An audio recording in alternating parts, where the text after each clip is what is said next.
Your message will resonate with listeners in various locations, fostering meaningful interactions and driving brand awareness.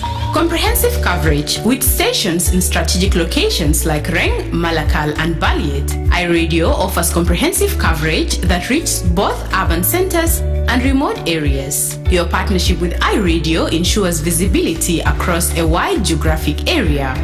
Don't miss out on the opportunity to amplify your message with iRadio. Partner or advertise with us today and make your voice heard across South Sudan.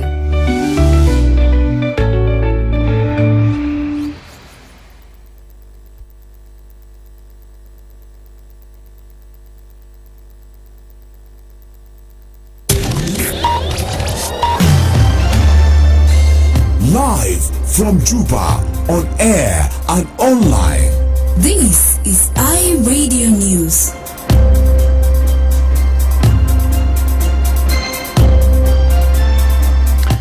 Hello, good morning. This is iRadio News. First, here are the headlines.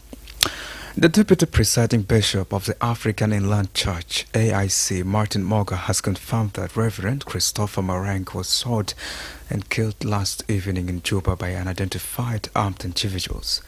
Ambassadors of regional states and major donors countries have called for peace in South Sudan following a meeting in Juba early this week. And Ugandans are voting in an election which sees President Yoweri Museveni taken on a charismatic pop star in a bid to prolong his 40-year rule. This and many more all coming in this news bulletin with me, Darlington Moses, and now the news in detail. The Deputy Presiding Bishop of the African Inland Church, Martin Moga, has confirmed that Reverend Christopher Marang was shot and killed last evening in Juba by unidentified armed individuals.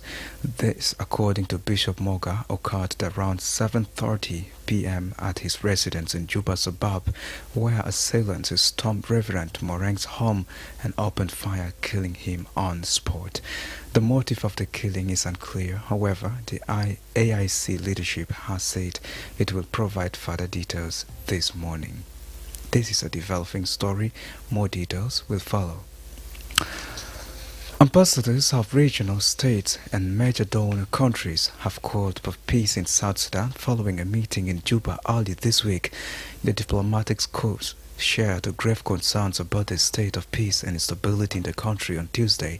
They said, "We agree on the urgent need for immediate actions by South Sudanese leaders to advance peace through inclusive dialogue," adding that President Salva Kiir Mayardit and First Vice President Dr. Riek Machar have a central role to play in this process.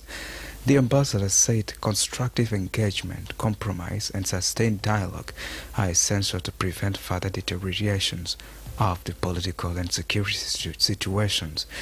They said the statement was supported by ambassadors and representatives from the embassies of Canada, France, Germany, Japan, Norway, the Netherlands, Sudan, Uganda, the United Kingdom and the United States, as well as the delegations of the European Union. They said, "We reaffirm our commitment to continue engaging with South Sudanese authorities and all stakeholders in support of peace and stability in South Sudan." This is iRadio News, and now before the international scene, President Salva Kiir has held talks with the U.S. State Ambassador to South Sudan, Michael J. Adler, focusing on peace implementations and ensuring that humanitarian assistance reaches those in need across the country. According to a statement from the Office of the President, Ambassador Adler urged the South Sudanese government to maintain peace and provide services to the population. The meeting comes a day after the U.S. envoy called on the South Sudanese government to hold officials at all levels accountable for interfering with humanitarian aid. The call followed Ambassador Adler's meeting with President Kiir's senior advisor, Kwal Manyang Juk.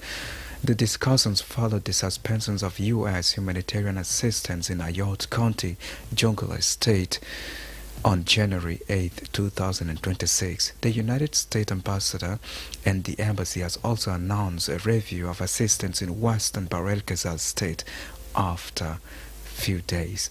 The move came after a December 11, 2025 statement by the United States Department of State Bureau of African Affairs urging the transitional government to stop imposing illicit costs on those trying to assist the South Sudanese people. The statement said the actions is due to be continued and abuse, exploitations, and the targeting of U.S. foreign assistance by South Sudanese officials at national, state, and county levels. The U.S. government is one of the major donors supporting humanitarian aid in South Sudan, having provided over $9.5 billion foreign assistance since the country's independence in 2011. This is IRadio News. In the international scene, Ugandans are voting in an elections which sees President Yoweri Museveni taking on a charismatic pop star in a bid to prolong his 40-year rule. The poll is essentially a two-horse race between Museveni and singer-turned-politician Bobi Wine, but given the president has won the 6 previous elections, analysts say he is likely to further extend his time in power. Wine, 43, has promised to tackle corruption and impose sweeping reforms, while Museveni argues he is the sole grantor of stability and progress in the country. The campaign period has been marred by the disruptions of opposition activities. Security forces have been accused of assaulting and detaining Wine's supporters. And finally, in sports, Senegal and Morocco will contest the Africa Cup of Nations final after both sides edged 10 semi-final encounters to move within one win of continental glory.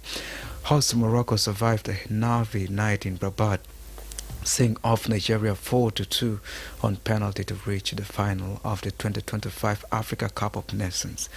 Youssef and Nasir struck the winning spot kick into the bottom left corner after goalkeeper Yassine Baou saved efforts from Samuel Chukwueze and Bruno Onyemaisi. In a game of few clear chances, a shootout looked the likely outcome from early on. Tournament top scorer Brahim Diaz squandered Morocco's best opportunity and opening just before the half-hour marked, misjudging a header from Achraf Hakimi's right wing across as the Real Madrid forward's effort glanced off the shoulder. Earlier, Sadio Mane scored the decisive goal as Senegal beat Egypt to reach the final and leave Mohamed Salah still waiting for his first continental title.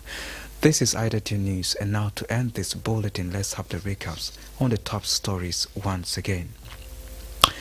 The Deputy Presiding Bishop of the African Inland Church, AIC Moga Martin, has confirmed that Reverend Christopher Mareng was shot and killed last evening in Juba by unidentified armed individuals. Ambassadors of regional states and major donor countries have called for peace in South Sudan following a meeting in Juba early this week.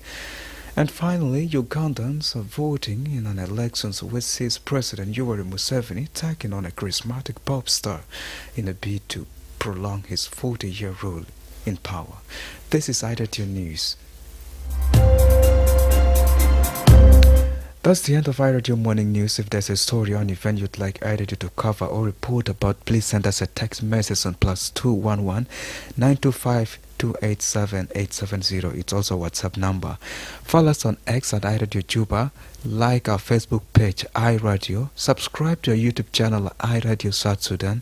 You can also visit our website and listen to us online at www.iradio.org.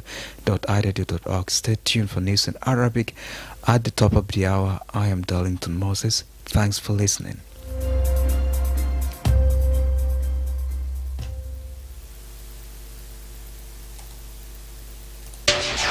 هل بتفتش على راديو مثالي؟